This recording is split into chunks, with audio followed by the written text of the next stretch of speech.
आज की वीडियो को बताऊं सोने वाली जिसके अंदर दोस्तों हम बात करेंगे अमेरिकन नाइटमेयर कोडी रोड्स की, बात करेंगे दोस्तों ब्रामा बुल द रॉक की, और गाइस कवर करेंगे द ओटीसी यानी कि रोमन रेंज की अपडेट भी। तो ओटीसी के नाम वीडियो को शुरू में लाइक। यहां दोस्तों सबसे पहले बात कर लेते हैं हम अमेरिकन नाइटमेयर कोडी रोड्स की। तो फाइनली दोस्तों कोडी रोड्स के दर्शन हो ही गए। एक दोस्तों काफी मशहूर शख्सियत है, उसने दोस्तों ट्विटर के ऊपर पिक्चर डाली है अलॉन्ग विद कोडी रोड्स।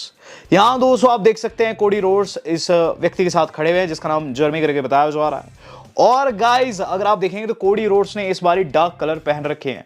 अब आप ये भी चीज सोचेंगे कि डार्क कलर में क्या हो गया, तो आप जानते हैं कोडी रोड्स हल्के फुल्के कलर जैसे कि दोस्तों स्काई ब्लू, वाइट, ऐसे ऐसे कलर पहनना पसंद करते हैं, लेकिन ब्लैक में दोस्तों यहां हम लोगों को देखने को मिल रहे हैं, जो कि गाइस एक आप कह सकते हैं टीज भी हो सकता है उनके अपकमिंग कैरेक्टर का, जो कि गाइस रूमर था इससे पहले कि हो सकता है काफी डार्क वन।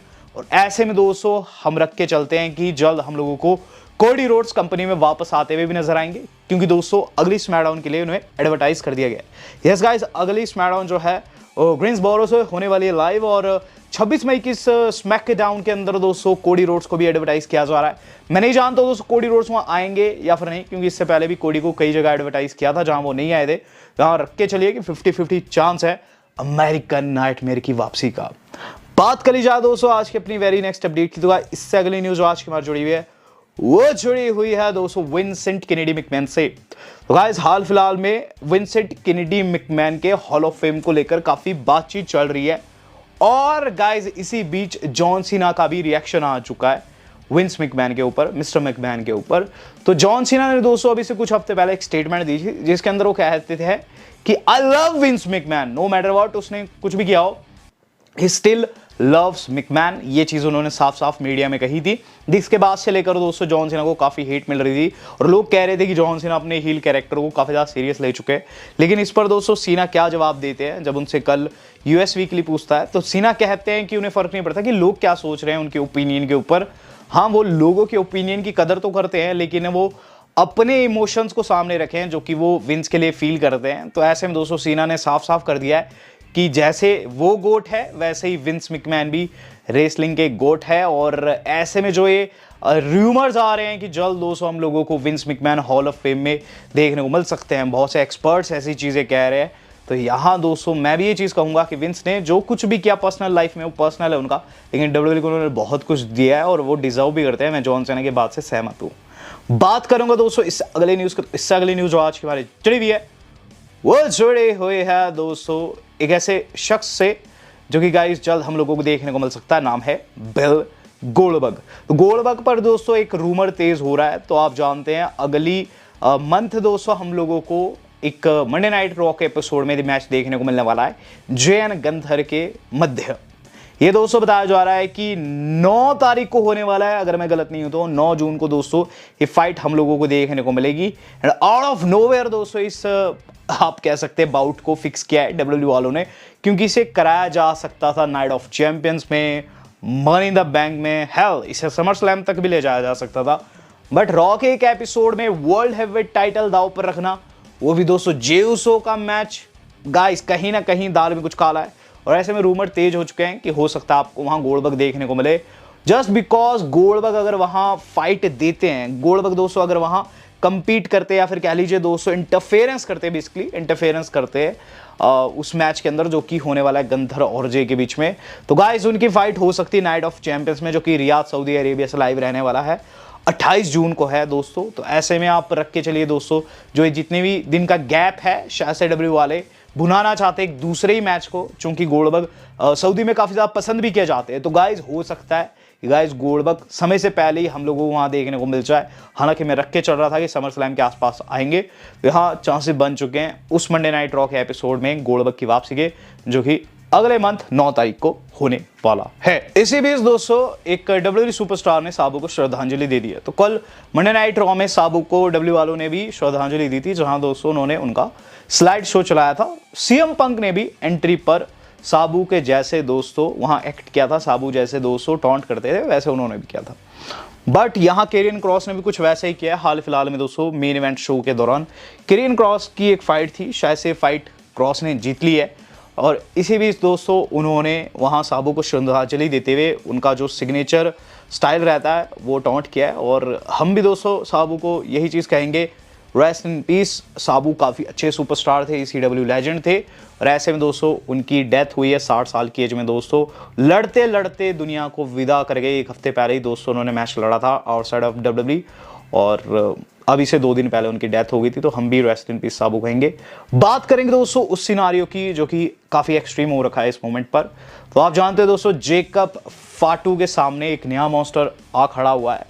हालांकि दोस्तों इस मॉन्स्टर को लेकर वो कुछ भी नहीं कहना चाहते हैं। मैं बात कर रहा हूं दोस्तों बैकलैश की, मैं बात कर रहा हूं Solo Sikoa and Jeff Cobb की। जेकब फाटू से जब पूछा जाता है कॉब के ऊपर कि आपका क्या विचार है, सोलो सिकोआ ने उसे लाया कंपनी में और इस टाइम पर वो काफ़ी खतरनाक भी लग रहा है। जेफ कॉब क्या कहता है, I don't want to speak on none of that, यानी कि मैं उस सिनारियो के ऊपर जो कुछ बैकलैश में हो अभी कुछ भी कहने की हालत में नहीं हूँ। तो कई बार जेकब फाटू ने सोलो को मुंह पर कहा था कि तुझे बिजनेस में नहीं चाहिए, तू नहीं मांगता है मेरे मैचेस में, मुझे तेरी तरफ से कोई भी इंटरफेरेंस नहीं चाहिए। लेकिन वहाँ जेफ कॉब को लेकर आ गए सोलो सिकोआ और वहाँ कुछ कह भी ना पाए जेकब फाटू, और उन्हें वो करना पड़ गया जो कि सही था उस दौरान। यहाँ दोस्तों चीज़ें काफ़ी क्रेजी होने वाली है अगली स्मैकडाउन के अंदर। एक और चीज़ दोस्तों क्रेजी होने वाली है जो कि गाइज बेलास का रिटर्न। यस गाइज, बेलास के रिटर्न का आधार डलना शुरू हो चुका है। हाल फिलहाल में निक्की बेला ने एक तस्वीर डाली है जो कि आप देख सकते हैं स्क्रीन पर। इसमें दोस्तों क्या चीज़ कहती है, वो कहती है then the training is finally starting to pay of.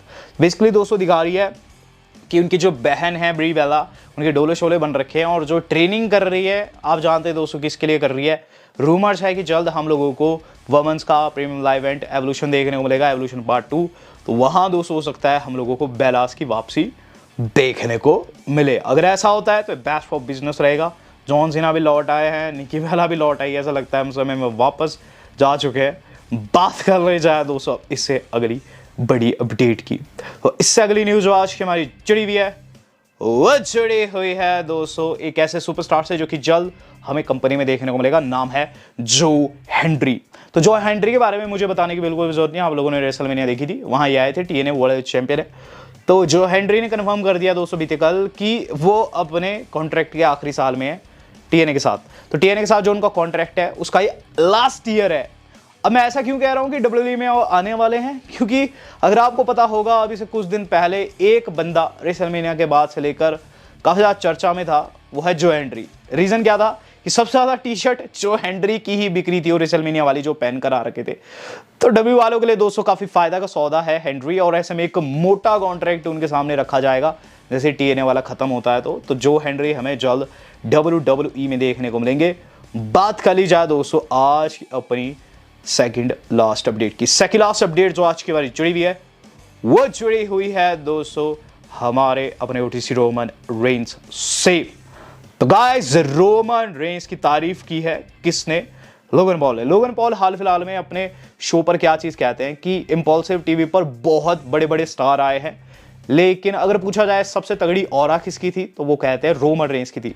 Logan Paul even ये चीज कह देते हैं कि तुम्हें उसकी WWE में एंट्री देखनी चाहिए, और जब वो बैकस्टेज आता है तो पूरा माहौल चेंज हो जाता है। रोमन रेंस इस लेवल का सुपरस्टार। तो कहीं ना कहीं लोगन पॉल ने बताया कि क्यों WWE के जरूरी है रोमन रेंस, और रोमन रेंस की ऑरा के बारे में दोस्तों यहाँ बात करते हुए नजर आए हैं। ओवरऑल बहुत से लोगों को अब सवाल ये भी है कि रोमन रेंस आगे स्टोरी लाइन में क्या कर सकते हैं। तो जवाब है द शील्ड स्टोरी लाइन की वापसी यहां होने वाली है। अब दोस्तों मैं क्या कहना चाह रहा हूं, आप ढंग से समझिए। यहां दोस्तों एक फोटो निकलकर सामने आ रही है जो कि कल की है। अगर इसे कंपेयर किया जाए उस फोटो से जो कि तब की थी जब शील्ड टूटी थी, तो आप समझ पाएंगे क्या हमें वाकई में सैथ रॉलिंस की तरफ से प्लान बी फिर से देखने को मिलेगा। आपको याद होगा दोस्तों सैथ रॉलिंस प्लान बी का पार्ट थे जब अथॉरिटी की स्टोरी लाइन थी। सेम चीज दोस्तों इस टाइम पर चल रही है। सेमी ज़ेन पर बार बार पंक सवाल कर रहे हैं। आपने कल भी देखा पंक उनकी लॉयल्टी के ऊपर सवाल करते हैं बैक स्टेज, और उसके बाद सेमी वही चीज कहते हैं कि वो लॉयल है, उन्होंने भी पंक पर विश्वास किया है। यही चीज आधार डाल सकती है दोस्तों इस upcoming Saturday night main event के उस शौक का जो कि गाइस हो सकता है हम लोगों को देखने को मिले। बार बार हम बात करें थर्ड मेंबर की जो कि guys none other than Sami हो सकते हैं। सेमी ज़ेन दोस्तों धोखा दे सकते हैं पंक को और ज्वाइन कर सकते हैं रॉलिंस को। ऐसा इसलिए भी पॉसिबल है क्योंकि अगर आप इन फोटोज को कंपेयर करेंगे तो कहीं ना कहीं एक चीज सिमिलर है कि सेमी ज़ेन जो है काफी वियर्ड रिएक्ट कर रहे हैं और सेथ रॉलिंस के केस में भी कुछ वैसा ही रहा। यहां बात की जाए दोस्तों क्या चीज हो सकती है, तो ये हो सकता है कि वहां दोस्तों सीएम पंक को एक तगड़े वाला धोखा मिल जाए और उसके बाद रोमन रेंस आकर फाइनली ज्वाइन करे सीएम पंक को, जे उसो को। कुल मिलाकर दोस्तों बिल्कुल जो शील्ड वाली स्टोरी लाइन है हम लोगों को फिर से देखने को मिल सकती है। सेथ ब्रॉन ब्रेकर सेमी सुनने में काफी अच्छा लग रहा है और मेरे हिसाब से इसके होने के चांसेस काफी ज्यादा बढ़ चुके हैं। अब देखते हैं आगे क्या कुछ रहता है। बात कर लेते हैं दोस्तों आज की अपनी मेन खबर की। तो गाइस मेन खबर जो आज की हमारी जुड़ी है वो जुड़ी है ब्रामा बुल द रॉक की वापसी से। यस गाइस, हाल फिलहाल में जोनाथन जो है, जिन्हें कोच भी कहा जाता है, जो कि डब्ल्यूडब्ल्यूई के लिए काम भी किए हैं, जिन्होंने रॉक के कई इंटरव्यूज भी लिए हैं डब्ल्यूडब्ल्यूई के अंदर, और जो ये ESPN के अंदर भी दोस्तों हम लोगों को एज एंकर देखने को मिलते थे, उन्होंने एक बड़ा स्पॉइलर गिराया है। जोनाथन क्या चीज कहते हैं, वो कहते हैं कि उन्हें उनके इनसाइडर्स ने बताया है कि इस साल डब्ल्यू वाले प्लान कर रहे हैं सीना वर्सेस रॉक। ये एक ऐसा मैच है जो कि हम लोगों ने पास्ट में देख रखा है, लेकिन अगर आप सीना के इस लास्ट रन की बात करूं तो वही चीज हमें दिखाई भी जा रही है। हाल फिलहाल में दोस्तों आपने देखा रैंडी वर्सेस सीना हुआ, सैटरडे नाइट मेन इवेंट में आर्थर वर्सेस सीना बताया जा रहा है, जो कि हमने पास्ट में देखा था, आपको लिटिल जिमी वाली स्टोरी लाइन याद होगी। देन दोस्तों रूमर्ड है सीएम पंक का भी मैच, और यहां अब जुलाई के आसपास जोनाथन के अकॉर्डिंग द रॉक को सीना के सामने रखा जा सकता है। सीना एक ऐसा सुपरस्टार है जो कि अपने ओल्ड राइवल्स को अगर फेस करता है तो ट्रीट ही होगी लोगों के लिए, क्योंकि सीना के सारे मैचेस काफी मशहूर थे। यहां चांसेस बन चुके हैं ब्रामा बुल की वापसी के, द रॉक की वापसी के। रॉक वर्सेस सीना अगर दोस्तों फिर से होता है तो मेरे हिसाब से काफी तगड़े वाला रहेगा, लेकिन उसमें कौन जीतेगा ये आज का सवाल है। तो do let me know in the comment box. Video आज की इतनी थी। वेल दोस्तों आज तक के लिए इतना ही। धन्यवाद। शुभ